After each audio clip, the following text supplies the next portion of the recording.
Good afternoon, everybody, or very late night in Australia, or very early morning in America. Obviously, the Packers didn't manage to beat the Bills, and so unfortunately, that's the Buccaneers.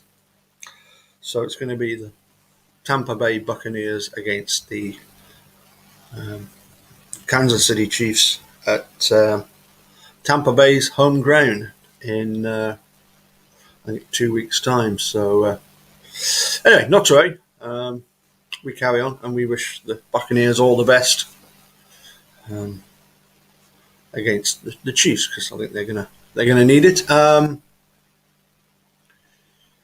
of you might look at the title of the video and go, "Who is Tricia Bushnell?" Hi Jazz, hi Donna. So first of all, let me share with you who Tricia Bushnell is.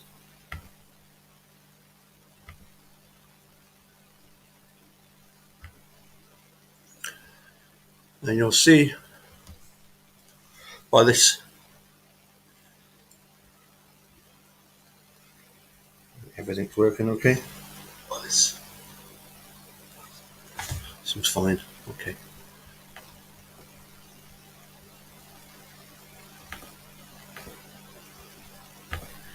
We'll go a bit bigger.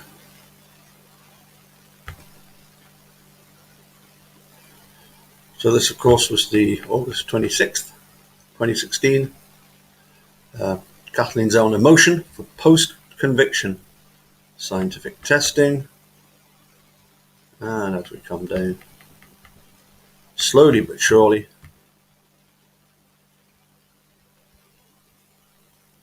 Kathleen Zellner, Douglas Johnson of Zellner Law Office,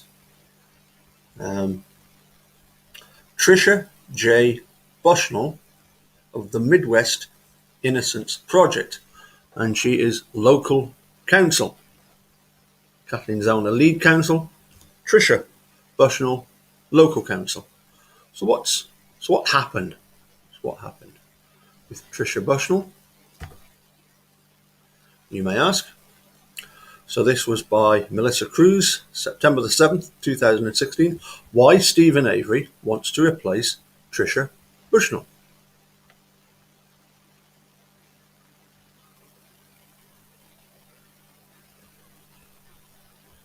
One week after Stephen Avery's lawyers filed a motion to request new scientific testing of evidence, the Macon and murderer subject is seeking to substitute one of the members of his legal counsel.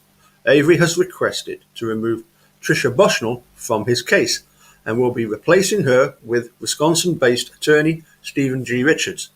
Why would Avery choose to have Bushnell, known for her success as director of the Midwest Innocence Project, taken off his case? Very good question. Hopefully we will get an answer somewhere along here.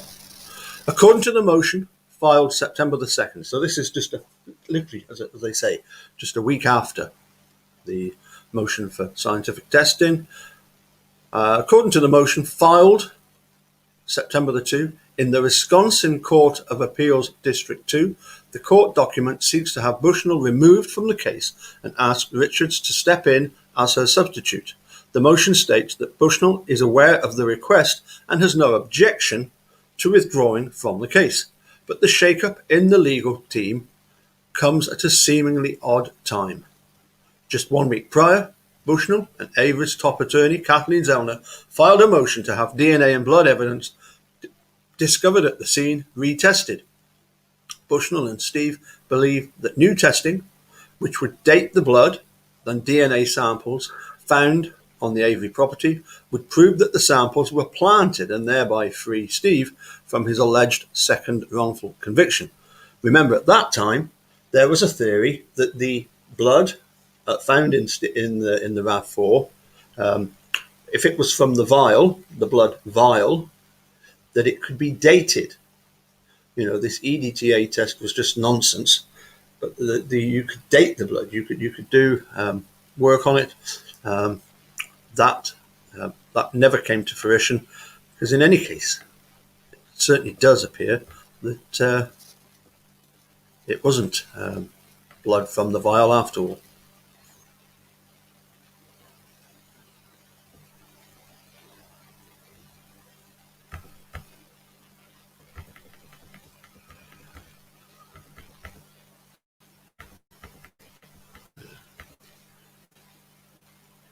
Okay, this is only a short article, so I hadn't missed anything. Though, according to a Making a Murderer subreddit, a forum that has allowed Reddit users to continue to discuss and dissect every piece of the case long after the show ended, this change in attorneys makes sense for one simple reason: logistics. Bushnell is from Kansas City, Missouri, and the constant trek back and forth to Wisconsin likely took its toll. And Bushnell has admitted that she is an incredibly busy person. She treated right after the testing motion make that 3 hearings, 5 depositions, and 2 filings in 4 states. This week's numbers. Bushnell has also had to juggle the case, work, and filming of MTV's new show Unlocking the Truth. Must try and check that one out. Which, similar to hits like Making a Murder and Serial, is working to free people who allege they were wrongfully convicted of crimes. The Midwest Innocence Project represents one of the show's subjects, and Bushnell has made an appearance in several of the episodes. So those hoping to see Avery walk free probably shouldn't be too concerned with this change in his legal team. After filing the testing motion, Bushnell likely saw her work as being completed and wanted to concentrate her efforts on new Missouri-based clients. Okay, clients such as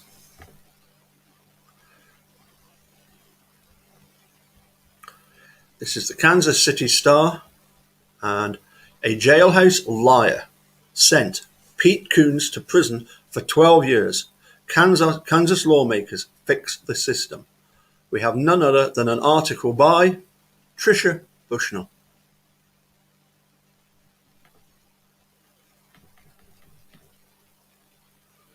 If I click on that, I should clear that out of the way. Yeah, okay. So this was by Tricia Bushnell, January the 21st, just 4 days ago. And here we have Mr. Coones. Kansas Olin Pete Coones was wrongfully locked away for murder because of the false testimony of a jailhouse informant.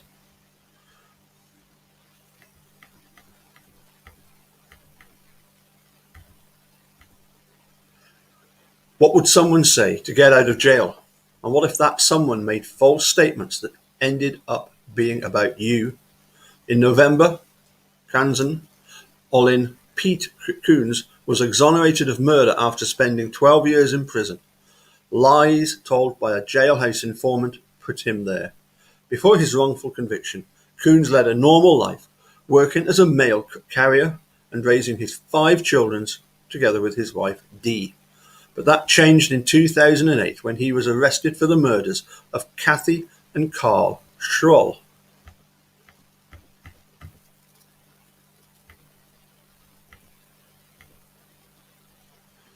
All evidence indicated that the Schroll's death were a tragic murder-suicide that occurred as multiple pressures came down on Kathy. She had been the caretaker for Coones' late father, Olin, and investigations into how she treated Olin and handled his money were catching up to her. As a result, Kathy sought to connect Coones to the crime through a call she made to her mother shortly before her death, claiming that she was at her home and claiming that he was at her home and threatening to shoot her. Based on that call, the Wyandotte County District Attorney's Office charged Coones with double murder. At trial, the jury acquitted him of killing Carl Schroll, but convicted him of murdering Kathy. That conviction was thrown out after the judge found that the prosecutor illegally withheld evidence. I believe that's called a Brady violation. Nonetheless, Coones was retried. This time, the prosecutor used testimony from a jailhouse informant named Robert Rupert, who claimed that Coones confessed while they shared a cell in the Butler County Jail. The Butler County District Attorney's Office had warned Wyandotte County prosecutors that Rupert was unreliable and had mental health issues. Indeed, at the time he was facing a 47-month sentence, and his record included domestic assault and 15 crimes of dishonesty. Still, the county prosecutor offered Rupert a deal and threatened him with jail time when he refused to testify. Based on Rupert's testimony, the jury convicted Coones. Why would a jury believe Rupert? While prosecutors are continually required to tell the defense about evidence that could discredit state witnesses, the prosecutor did not disclose Rupert's cooperation agreement, criminal history, or other problematic information to Coones' attorney. And on the witness stand, Rupert denied wanting a deal, leaving the defense without any evidence that would have cast doubt on Rupert's motivations and credibility. As a result,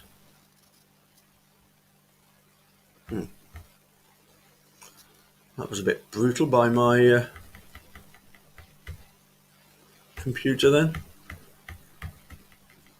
I mean, that was a need for that. But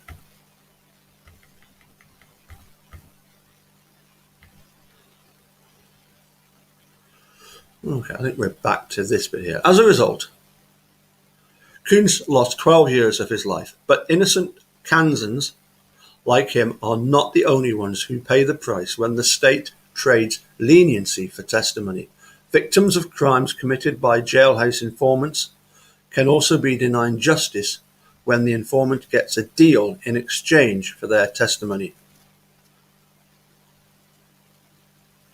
And taxpayers end up covering the cost of compensation and lawsuits stemming from wrongful convictions. To end these injustices, Kansas should follow the lead of other states that have adopted strong protections to regulate the use of such informants. Connecticut and Illinois require pre-trial hearings where judges can screen out unreliable testimony before it is heard by a jury. And that's one thing that the Richard Leo and Mark Gotze are also advocating, isn't it? That confessions should be heard by the judge beforehand. Anyway, Connecticut, Maryland, and Oklahoma created statewide systems to track jailhouse informant testimony and deals. All of these states, as well as Florida, Nebraska, and Texas, specify exactly when and what types of background materials the prosecutors must disclose.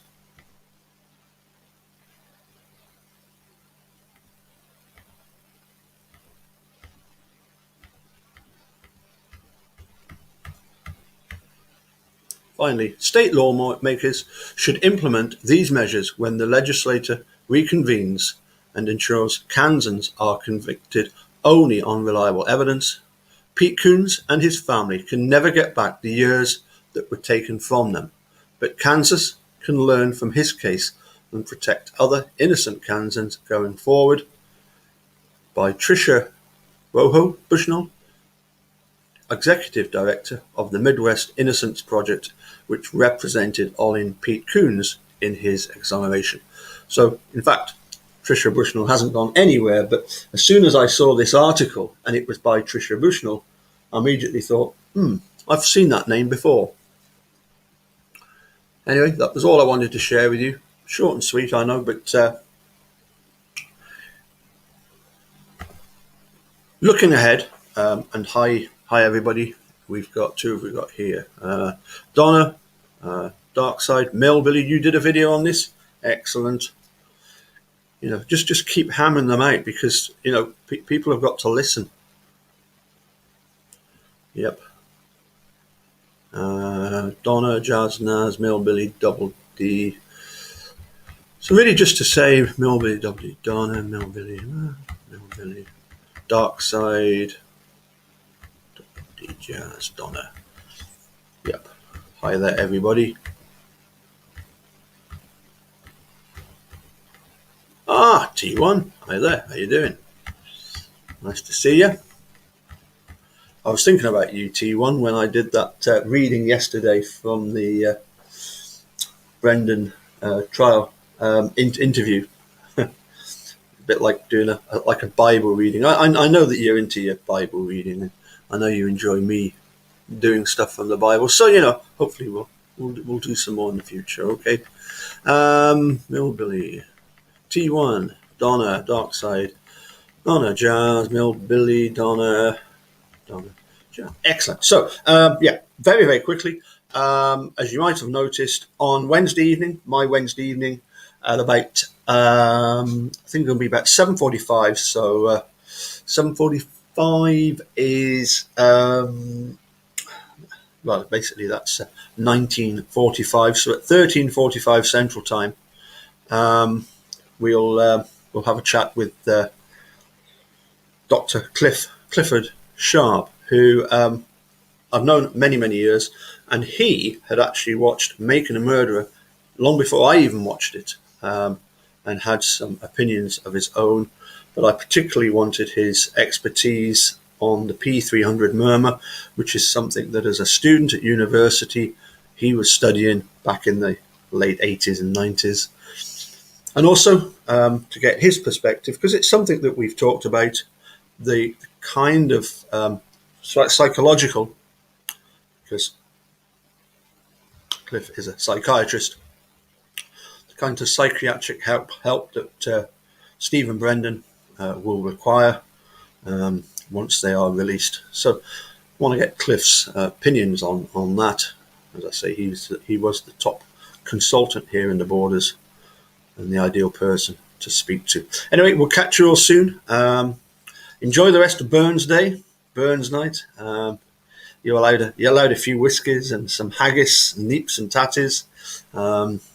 Me, I'm going to go to the shop and see if I can get a hold of the haggis pizza. That's very nice. Anyway, catch you all soon. Bye for now.